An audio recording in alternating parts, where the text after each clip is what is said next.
Eh bien, malheureusement, c'est vrai que c'est assez désagréable, mais ça peut arriver de constater qu'on fait l'objet d'une saisie sur son compte bancaire provenant du trésor public. Parfois, c'est difficile de savoir quel est l'objet de la saisie. On le sait parfois en se rapprochant du banquier qui va pouvoir nous dire quel est le département des finances publiques qui procède à la saisie.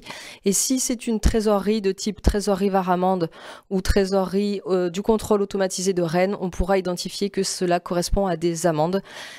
Comment est-ce possible de découvrir au stade de la saisie qu'on avait des amendes impayées? Eh bien, ça arrive avec des problématiques de courrier postal, soit qu'on est souvent déménagé sans en avertir l'administration, ou alors que l'administration ait conservé des adresses qui ne sont plus les nôtres.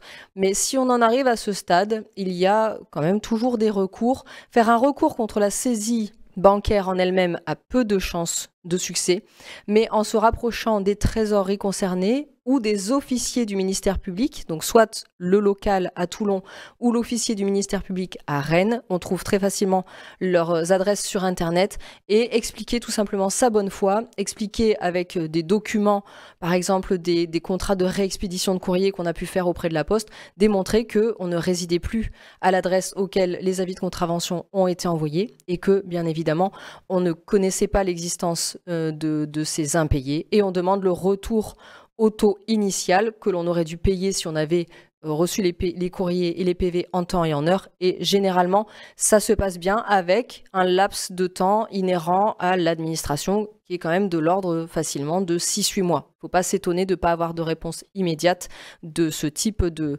service.